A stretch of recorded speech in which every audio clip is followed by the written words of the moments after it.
All right. Well, we're very lucky to have as our guest today Matt Hoh.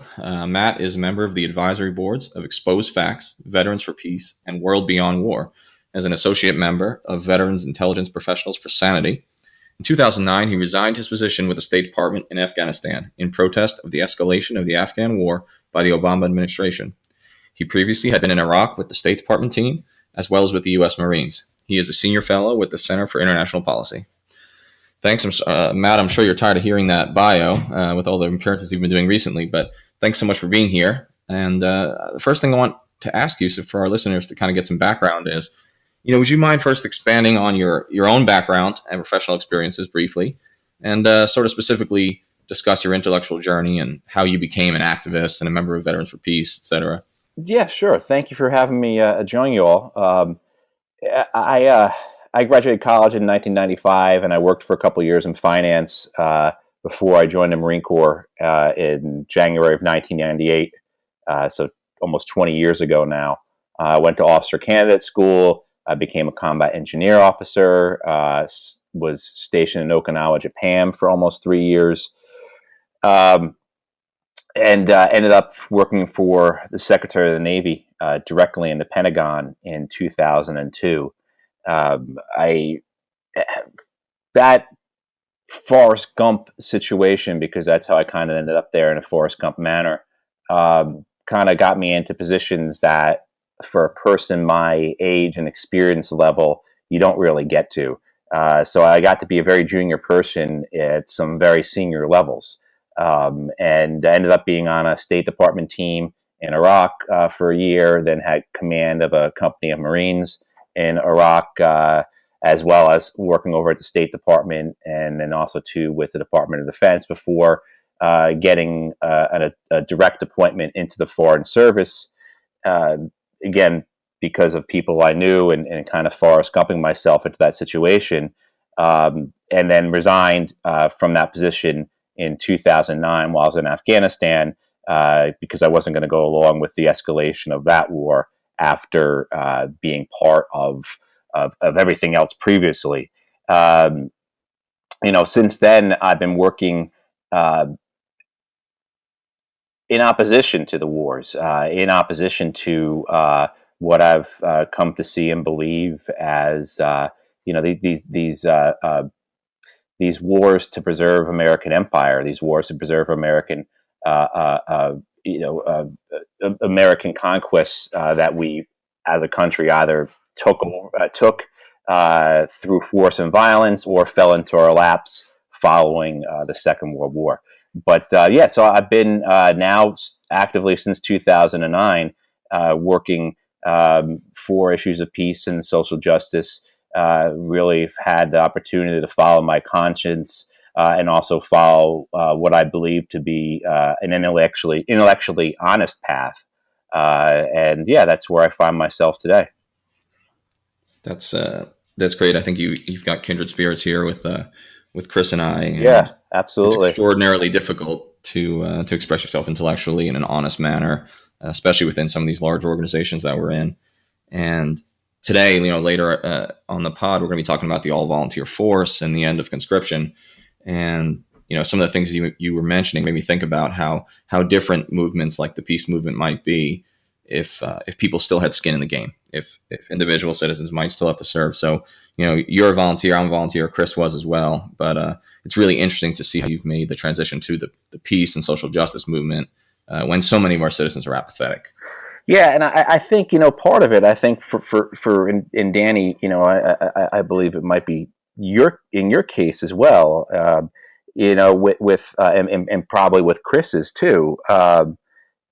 You join the military for a number of reasons. I mean, I don't think anyone joins for one simple reason. A lot of people join, of course, because of the economics of it. To get out of whatever their situation is.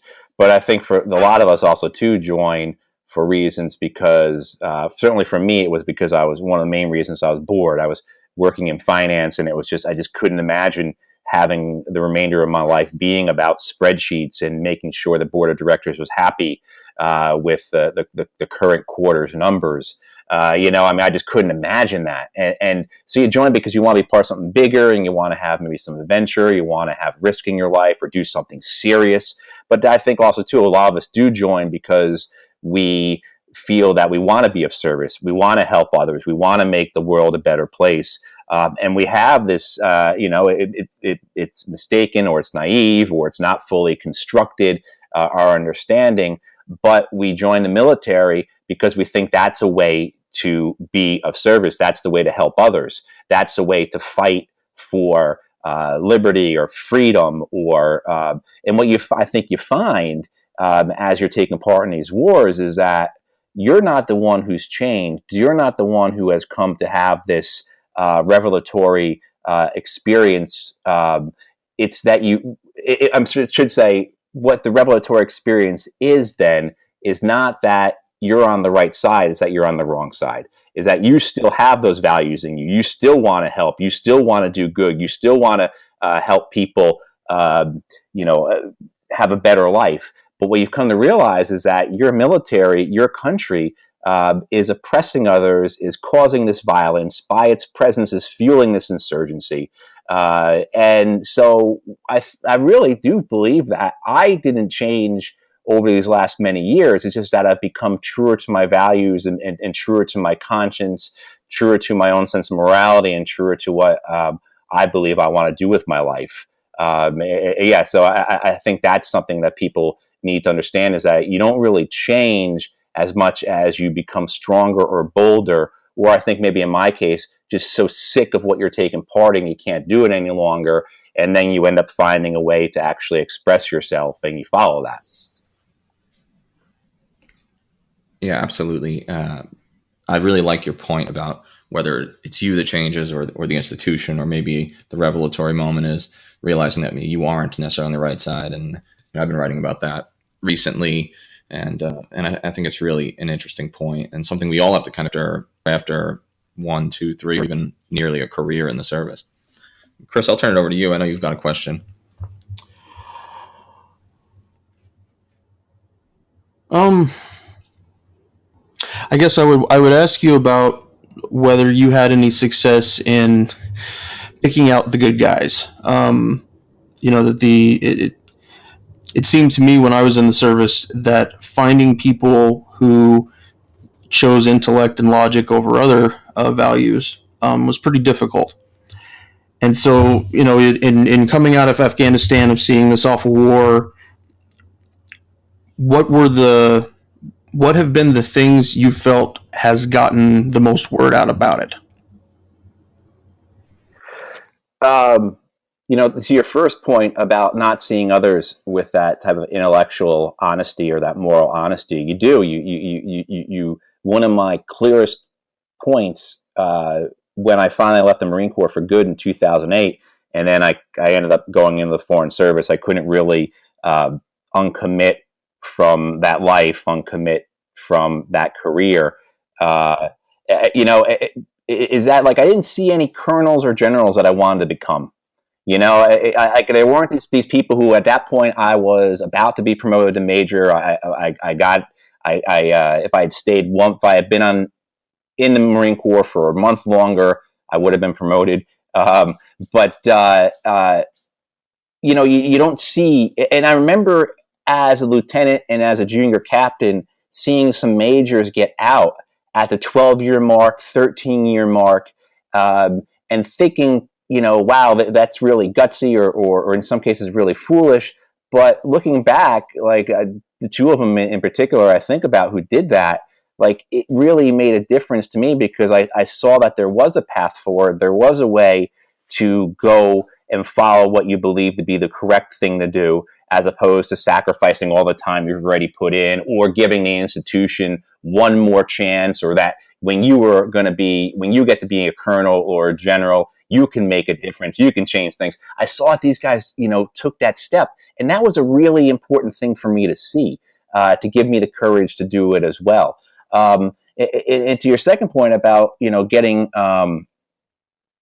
the word out, and having people understand, what I think I've seen it work best is when it comes through, of course, testimonies and things from guys who served. But I think that the best manner in all of this is the more creative, the better.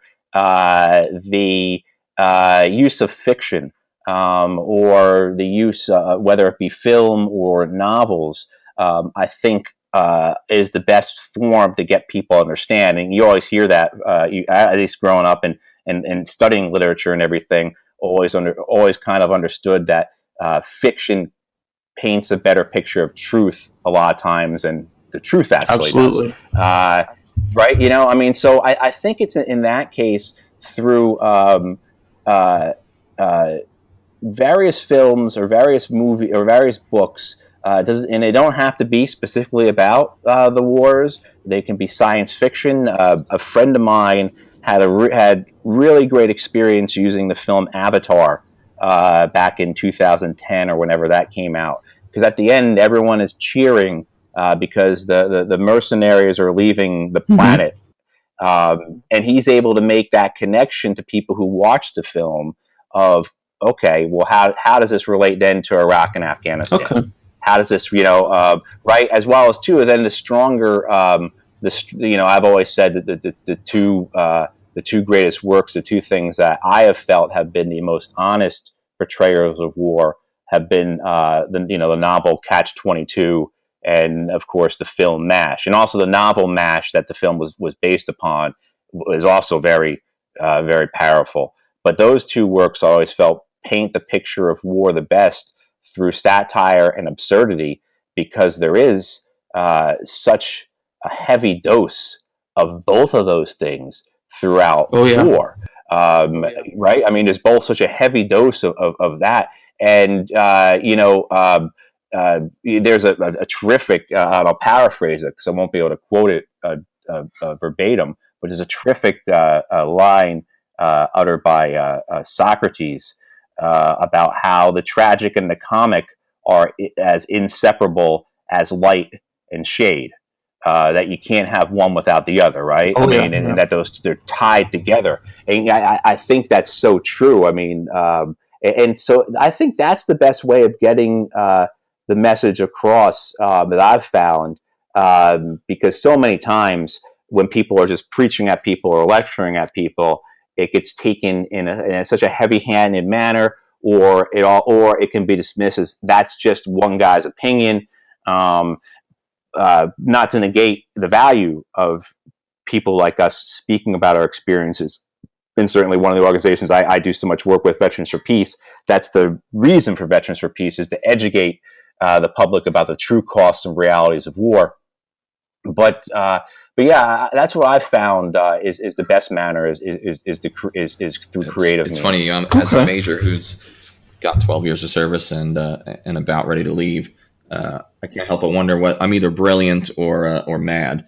It's hard to say. So that jumped out at me when you were talking. And I'm going to kind of pivot us back to Afghanistan for a second. But I just started reading this book called America's Longest War, or America's New Longest War, and it's by this Marine Corps Lieutenant Colonel O'Connell. And one of the things that really strikes me about it is he comes to these conclusions about the futility of the war, but the book is written in 2017 and you resigned in 2009, and so the shock for me is, it's 8 years later this lieutenant colonel is writing the book, and I admire his work so far, but it's also sad that that's how much longer the war goes on before, for example, another voice speaks out. So could you explain to the listeners, why it is that you took the courageous step to resign?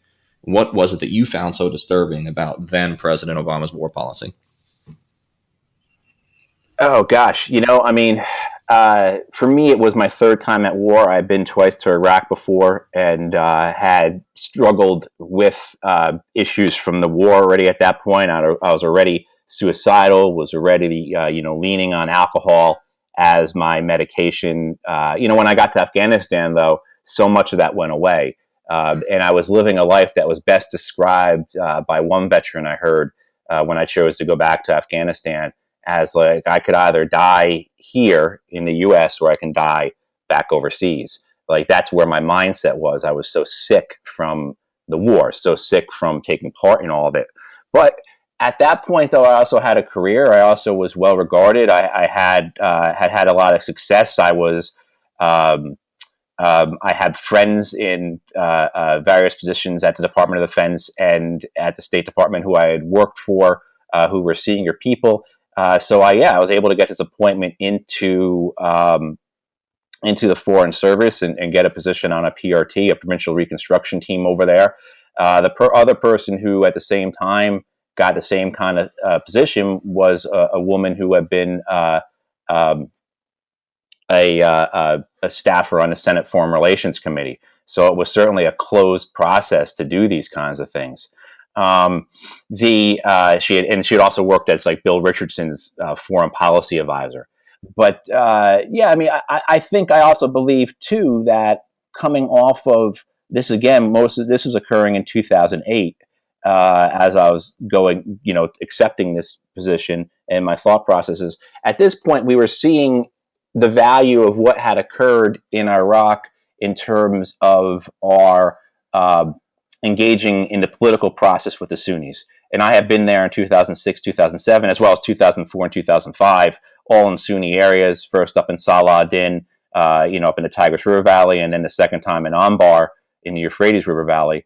And seeing the disassociation of the Sunnis and from the political process in Iraq, their building of their grievances, why they supported the insurgency, why that was a better deal for them, and then dismantling of that, and the political process that got them to divorce themselves from Al-Qaeda in Iraq, which was such a tiny percentage of the insurgency anyway. I mean, as you guys know, the bulk of the Sunni insurgency was based on nationalist, reasons and grievances of being occupied, as well as some of the more senior people grievances of being usurped. But, seeing that and then seeing them brought back into the political process, being brought back into the spoils of our presence, if you will, and receiving the money for our presence and giving them a reason to speak with and work with the Shia, as well too as basically giving them back their territory and turning that territory, the Sunni territory, back over to forces led by Sunnis. And I thought that was going to be, and at that point in 2008, that process was working, right? And that works for a while, for a couple of years, a few years, as we know, until it doesn't work anymore. And the Maliki government, not to get into a rant about this, the Maliki government, starts to push the Sunnis back away. But anyway, at that point, 2008, you see stuff from General Petraeus, who has taken over Central Command, as that is going to be the path forward. This is going to be, I believe President Obama or Senator Obama at the time, he speaks about winning the good war in Afghanistan, but he talks about only sending 2 brigades of soldiers to Afghanistan. He doesn't talk about sending 70,000 troops plus an extra 40,000 NATO troops plus another 100,000 contractors. He talks about 2 brigades. And I believe that that's going to be the process. But, fairly quickly, though, right away he sends 30,000 troops, and then there's more troops being sent. And, of course, the final escalation of 30,000 troops in the late fall of 2009. But you could see, for me, getting there and seeing that this Democratic administration was no different than a Republican administration, that the purposes were varied and multiple in terms of why we were escalating the war.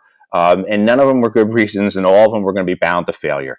There are political reasons. We got to have this president, this Democratic president, look as if and be a better commander in chief than the Republican president. This is a chance for us to have a president who has won a war going into his reelection. Certainly, and it's Elizabeth Rubin from the New York Times, or actually from the New York Times Magazine, writes about this. Spent her time spending time with Bob Gates. Yeah, I saw it as well too. The Pentagon wanted a victory. This was a chance to make up for Iraq. This was a chance to show that the Army could do something right. Up until as well too, the General McChrystal comes over with his cadre of hand-picked advisors. Most of them are not active duty military or in the CIA or State Department. Most of them are working for think tanks that are funded by defense corporations. And you're reading this, particularly this one tract that came out of the Center for New American Security called Triage, about what should be done in Afghanistan. And it is basically making the case for escalation on this romantic vision of counterinsurgency, on this Orientalism of how if we come and just give these native people things that they need, like roads, and if we educate them through schools, that they will disassociate themselves from all their previous ways and join our side. Just basically shoehorning Afghanistan into this model to support, again, their own romantic visions of war. These romantic visions of counterinsurgency. These wannabe Kiplings, basically. And so saw that over and over again. As to then the same issues and in the years after, particularly the first year or two after I resigned and I'd be asked about Afghanistan, excuse me, I'd often get asked, what's the similarities and differences between Iraq and Afghanistan? And for a while, I fell into that trap of describing the differences. Well, one's you just describing the demographic differences, the terrain differences, the cultural and modern history differences, as well as similarities. And it took me a little time to really realize what I knew to be true. None of that mattered, because the only thing that mattered was the presence of the American military, and the outcome was going to be the same. And the fact that we were trying to leverage one part of society against another, that we are trying to pick winners and losers in a foreign country, and the results were going to be the same. The results were going to be an increase in support for the insurgency. Every place we put our kids with their rifles and their vehicles, people were going to end up fighting against them. It was just a simple aspect of occupation was driving the insurgency, as well as how corrupt the government in Kabul was, how that was composed of the same warlords and drug barons and war criminals that the Taliban had been fighting against, that led so many people, particularly in the Pashtun areas, to support the Taliban. And that's why we were seeing the support again.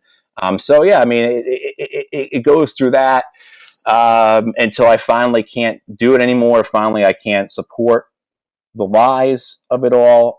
I find myself understanding that there's nothing I can do except save myself at this point. I can't certainly go home and tell a mother her son died for a good reason in Afghanistan. I can't take seeing the dead Afghans anymore.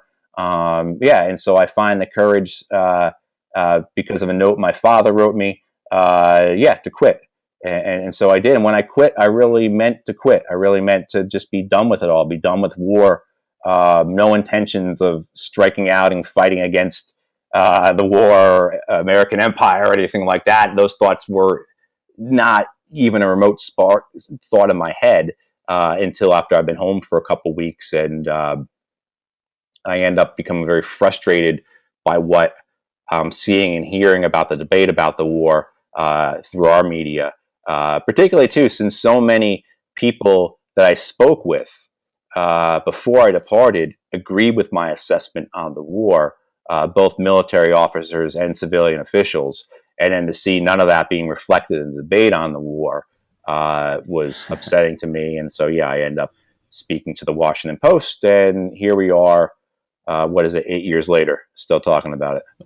Really, so much what you said. First of all, it is courageous to do what you've done, and I think you've probably heard that a lot, but it is very difficult to walk away from a career you've been successful at and step into the abyss and the unknown. And you're to be applauded for that, because you mentioned how a lot of people that you served with agreed with you. Most of those people probably went on to a comfortable career within the military or the foreign service. It's easier to do that. That's the easier path of least resistance.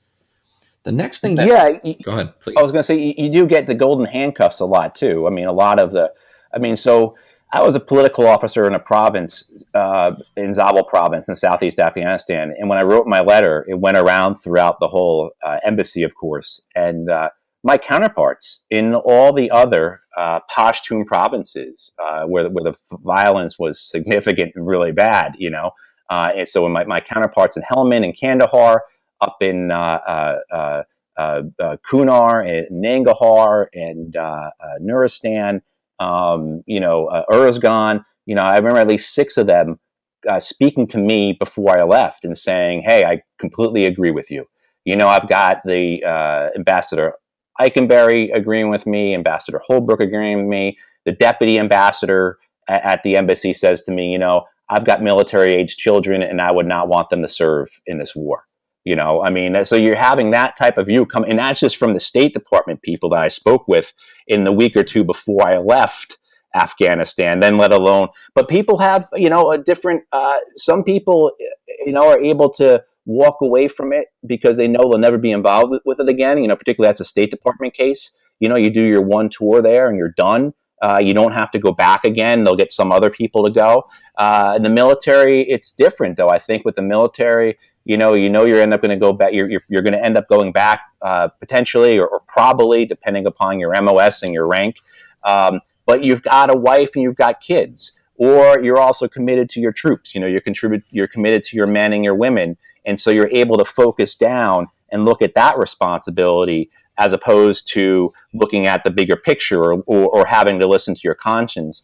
And certainly, I know that was my case when I went to Iraq my second time. I went there understanding the war to be unjust, the war to be basically illegal, that we were making things much worse.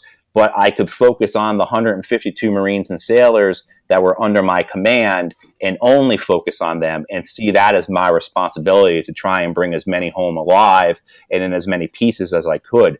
But in my role over there as a political officer, I didn't have any of that. I was free to quit. I was also a single guy, so I was able just to throw it all away and walk away and not care about the consequences because I was so sick of it. Things tend to, we end up, it's true when all the cliches about striking out on paths and putting a foot forward and, you never know what's going to happen. All that stuff is true. But I also know that my conscience has been clean for the last number of years because of it, which is really important. Look at the names that are running Afghan policy again in the Trump administration, and we're seeing H.R. McMaster, who used to run the anti-corruption efforts up at ISAF, and then General Mattis, who of course served in Afghanistan, and General Kelly. So, staying on Afghanistan for one more moment, as a follow-on, how do you analyze the current administration's policy there, to the extent that they have one, and what are the prospects for stability in the region or for Afghanistan as a whole, in your view? I actually think that this administration has a more coherent policy, not one that I agree with. Let's get that clear first. What I'm going to say is I don't agree with it, but my analysis is that they actually have a structured and coherent policy and an entire war campaign as opposed to individual efforts throughout the Muslim world that the consequences are the same. The killing is the same. The ruinous results of our warfare are the same. But I do see now within this administration, under Mattis and McMaster and Kelly, a coherence among the war policy throughout the Muslim world, in the greater Middle East, if you include Afghanistan, if you want to go that far east. As a policy being of one of that, look, we're no longer going to try and win in the sense of coming to a political resolution, coming to a negotiated end to the conflict. That warfare is I really do believe that, particularly Mattis and Kelly, I understand them better than I understand McMaster. But warfare is a constant state of mankind, that we are in a historical struggle of civilization versus barbarians. And I think if you look at Mattis and Kelly's public statements for over a decade now, you see that very clearly, that we are, and that they are modern day legionnaires who have a responsibility for protecting the empire, for protecting the republic. And that in these, what you would call, if you want to use the Roman analogy, the borderlands or border areas, that in these areas we have to fight, and that we have to mow the grass. That constantly, there's going to be constant combat there, constant fighting, because that's the nature of the people there, and that there's no use trying to find a solution because there is none. And that efforts to hold elections, efforts to do economic development, efforts to do reconciliation are ultimately wasted. And that's what they can point to and say under the Bush and Obama administrations, all these things were tried and they didn't work. It's interesting because how quickly Mattis, whose name was also on the cover of the counterinsurgency manual that Petraeus gets credit for, but Mattis was that co-author, how quickly he's able to walk away from all that and disavow it. But so I think what you're seeing in this campaign that spreads across 6 of the nations that we're bombing nearly every day or have troops engaged in combat in, with the exclusion of Pakistan. Pakistan doesn't fall into this, but is this policy that we are just going to have this basically free fire zones. We're going to use massive firepower through artillery and airstrikes, and we're going to use commandos, highly trained and highly specialized forces.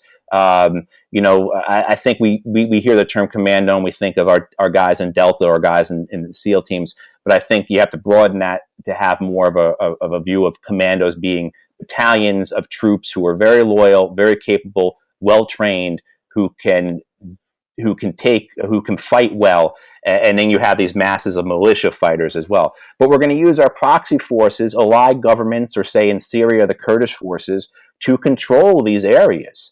The Saudis and the UAE in Yemen, various groups in Libya, the government forces, or the Kenyans or the Ugandans in Somalia, and that we're just going to use massive force to control these populations that will not submit to the will of our policy and our proxies. And I think you've seen that unification of this policy across the Middle East, including Afghanistan. And that's why I say this administration has a coherent war policy in the sense of where they're going forward. And I think you can see that best rolled out through with the way the Iraqis, and this plays on what was being done at the tail end of the Obama administration, of course.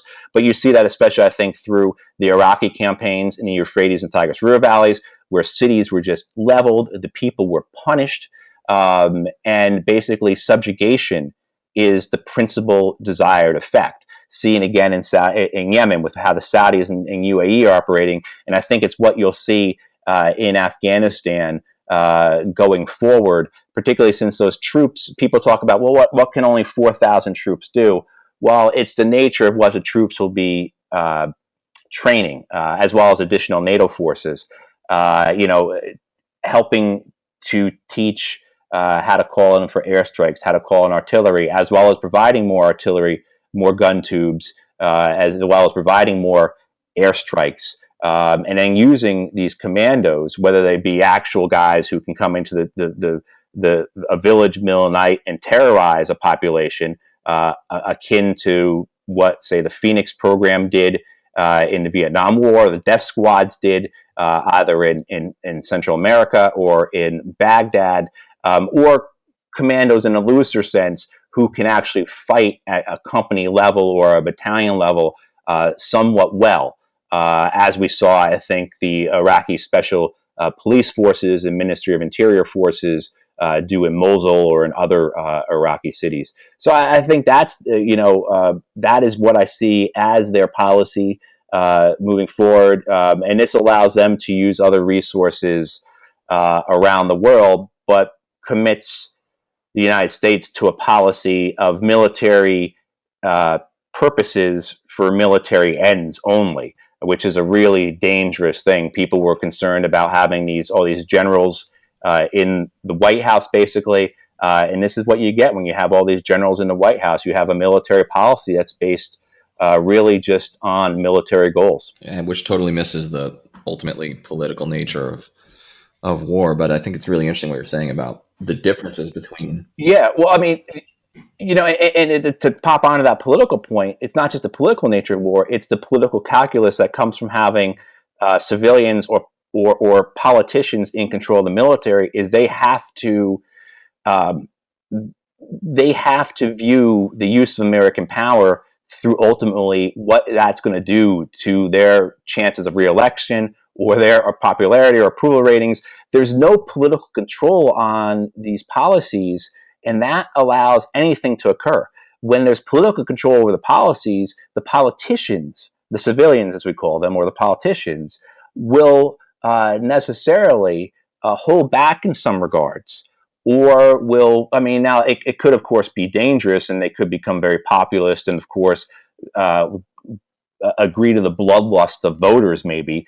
But for the most part, I think what we see in many calculations by politicians is a more conservative approach, or how will this affect my chances of reelection, or how's it going to look if there are dead kids on television, which is something we never see anyway. But I really do think this complete control of policy by the military is a very, Absolutely. very dangerous Yeah, thing. and I wonder if we even realize the damage to the republic, or if it'll take a decade or two to realize what's been done. I fear that some of the results Yeah.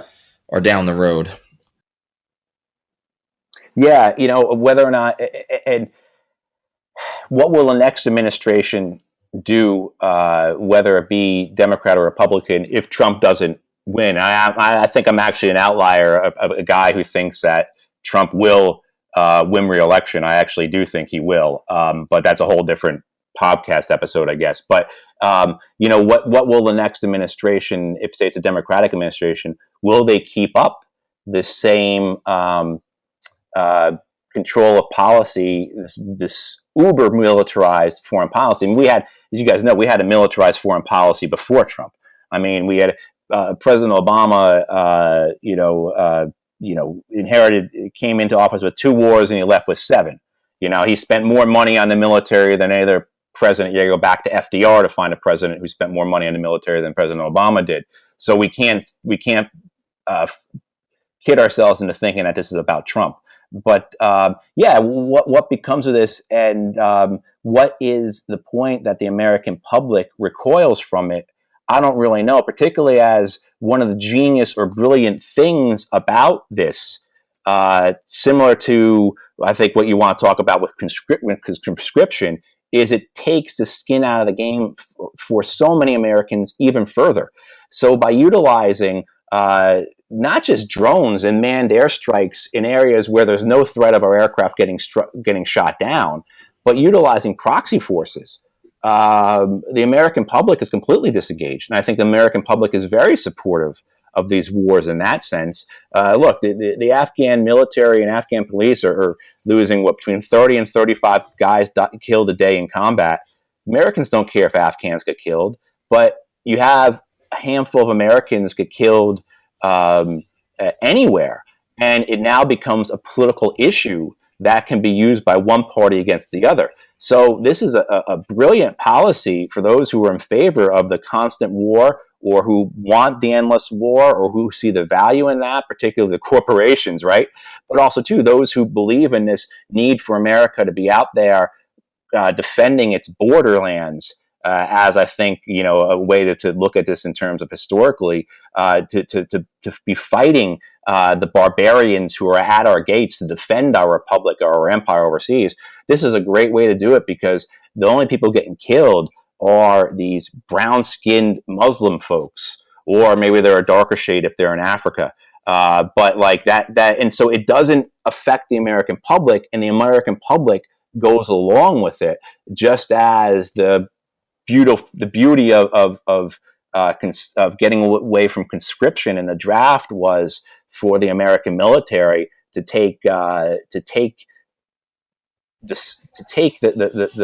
involvement of the American public out of our war. And it really did revolutionize the nature of warfighting and military service. It's such a great point. And yeah, and not only that too, it starts in the Clinton administration, but the outsourcing and the utilizing of private contractors, under the Clinton administration, you first really see this in the Balkans, where we outsource a lot of our logistics efforts to private contractors. The LOGCAP program was what it called, for logistic capabilities. And you now get to the point where in Afghanistan, according to the Congressional Research Service, for every soldier we have in Afghanistan, we have 2.5 contractors. I mean, so you're not only that, you're able to minimize the American soldier footprint and the American soldier deaths, of course, because that's hidden. We have no idea how many contractors were killed working for the American military, doing roles that in previous wars in Vietnam or Korea or World War II would have been done by American soldiers. I saw this in Iraq.